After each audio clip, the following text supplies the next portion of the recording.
2020년은 코로나19가 모든 뉴스를 덮어버린 한 해였죠. 하지만 그 와중에도 국내외 통상 뉴스는 끊이지 않았는데요. 트럼프 대통령의 중국 때리기, EU와 미국의 무역 분쟁, 영국의 브렉시트 등 말 그대로 다사다난한 한 해였습니다. 그렇다면 2021년에는 어떤 통상 이슈들이 기다리고 있을까요? 알파벳이 ABCD로 시작하는 것처럼 통상 어젠다에도 그에 이어지는 B, C, D 통상 키워드들이 있는데요. 그렇다면 올해 떠오르는 통상 어젠다에서 B, C, D로 이어지는 통상 키워드들을 살펴볼까요?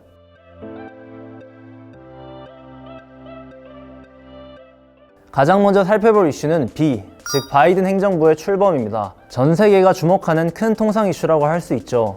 트럼프 정부 때와는 확연히 다른 통상 정책이 펼쳐질 것으로 예상되는데요. 바이든 행정부의 통상 정책 키워드는 동맹과 규범 중심으로 정리해 볼 수 있습니다. 첫 번째 동맹은 이전 트럼프 행정부의 독단적인 통상 정책으로부터 벗어나는 것을 의미하는데요. 이것은 특히 대중정책에서 두드러집니다. 먼저 트럼프는 지난 4년간 무역확장법 232조, 무역법 301조에 근거한 대중국 관세 조치, 중국 기업들을 거래 제재 리스트에 등록하고 미국 증시에서 퇴출하는 등 고강도 대중국 조치를 이어나갔습니다.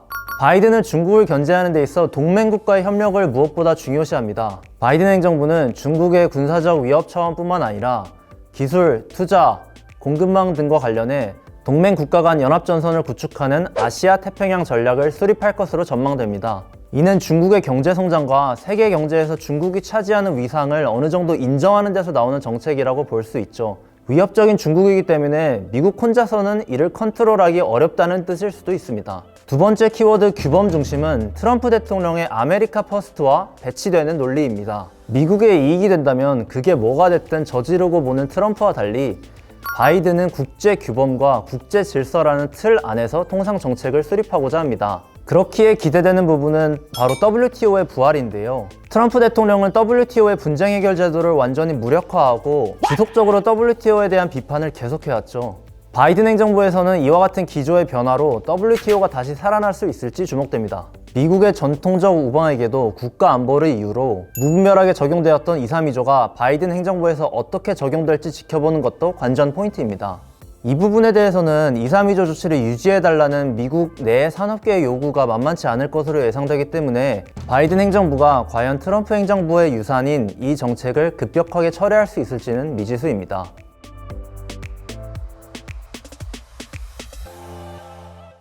(2021년) 두 번째 키워드는 C, 바로 카본, 즉 탄소 국경 조정 제도에 대한 이슈입니다. 얼마 전 문재인 대통령의 대한민국 2050 탄소 중립 비전 연설이 화제가 됐었죠. 컬러 영상으로 시작해 서서히 흑백으로 바뀌는 장면이 주목을 받았는데요. 문재인 대통령은 2050년까지 탄소 중립을 목표로 환경 정책을 추진하겠다고 밝혔습니다. 그런데 탄소 중립이 대체 뭘까요?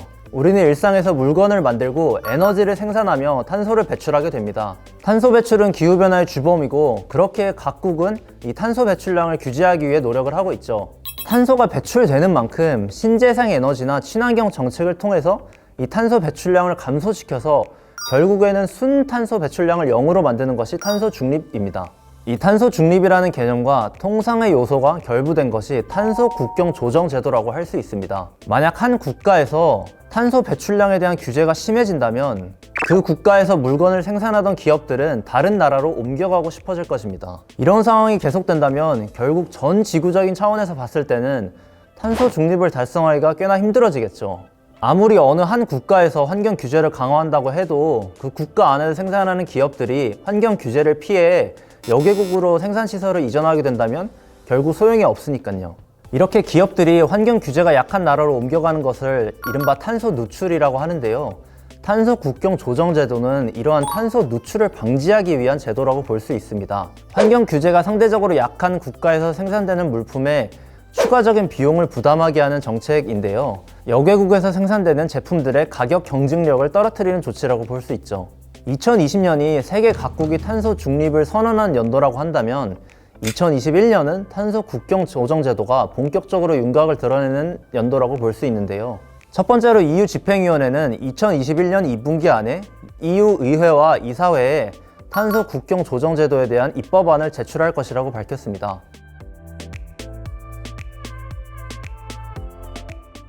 2021년 통상 알파벳 마지막은 D입니다. D는 바로 디지털 텍스, 즉 디지털세 이슈입니다. 넷플릭스 아시죠? 많이들 보실 겁니다. 본사가 미국에 있지만 우리나라 국민들에게서 돈을 벌고 있죠. 그런데 대한민국 땅에 소재한 기업도 아니고 유형의 상품을 판매하는 기업도 아니기 때문에 대한민국의 세금을 제대로 내고 있지 않는다는 점 혹시 아셨나요? 사실 넷플릭스뿐만 아니라 구글이나 아마존 같은 글로벌 IT 기업들 모두 마찬가지입니다. 국제조세 원칙상 법인세는 서버 소재지와 고정 사업장이 있는 국가에 부과됩니다. 때문에 대부분의 IT 기업들은 세율이 낮은 곳에 본사를 세우고 실제로 디지털 서비스로 올리는 수익에 대한 세금을 해당 국가에 제대로 납부하지 않는 경우가 많습니다.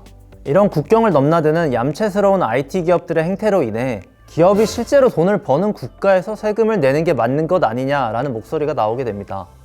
이게 바로 디지털세를 둘러싼 논쟁의 시작입니다. 미국과 EU 등의 나라에서 이 갈등이 불거지고 이를 두고 새로운 무역 전쟁이라고 보는 시각도 있죠. EU 내에서도 찬반이 엇갈리는 가운데 주목할 부분은 바로 미국과 프랑스의 디지털세를 둘러싼 논쟁인데요. 2019년에 프랑스 정부가 디지털 기업들에게 세금을 제대로 부과하겠다고 공언하자 미국 정부는 이것이 불공정한 무역 장벽이라며 즉각적으로 반발합니다. 그러면서 너희가 파는 와인이나 치즈에도 보복관세를 부과할 것이라고 이를 갈았죠. 미국은 작년 말에 EU 9개국을 대상으로 보복관세를 부과하기 위한 조사에 들어갔습니다. 그런데 최근 이 보복관세 부과를 무기한으로 연기한 바 있는데요. 신임으로 들어선 바이든 행정부가 EU와의 관계를 개선하고 디지털세를 둘러싼 갈등을 직접 해결하려는 움직임을 보일 것으로 예상됩니다. 트럼프 때처럼 무분별하게 물고 뜯으며 싸우려 할 것 같지는 않습니다. 특히 중국 견제를 위해 동맹국과의 협력이 무엇보다 중요한 지금 시점에서는 말이죠. 추가로 작년 10월 비대면으로 개최된 G20 재무장관 회의에서도 디지털세 관련 이슈가 있었는데요. 참가국들은 기존 합의대로 디지털세에 대한 글로벌 대응책을 마련하기로 합의했고 삼성전자 등 제조업의 과세 적용 방식에 대해서는 차이가 있어야 한다고 강조했습니다. 우리나라도 향후 디지털세 시행에 대비해 국내 조세 체계에 대한 점검이 필요할 것으로 보입니다. 지금까지 2021년에 핫한 통상 이슈를 A, B, C, D로 알아봤는데요. 어떠셨나요? 여전히 세계 여기저기에서는 통상과 관련된 여러 가지 이슈, 그리고 통상과 관련된 분쟁들이 끊이지 않을 것으로 보입니다. 트럼프, 그는 같지만 앞서 언급드린 세 가지 이슈들 외에도 세계 각국의 보호무역 조치의 증가, USMCA의 이행, 개발도상국들의 환율 조작에 대한 미국의 대응, 크고 작은 이슈들이 떠오르고 있습니다. 이와 관련된 통상 이슈들도 저희 채널에서 다룰 예정이니까요. 많은 기대 부탁드립니다. 궁금한 점이나 관심 있는 통상 이슈가 있으시다면 꼭 댓글 남겨주시고 구독과 좋아요, 알림 설정도 잊지 마세요.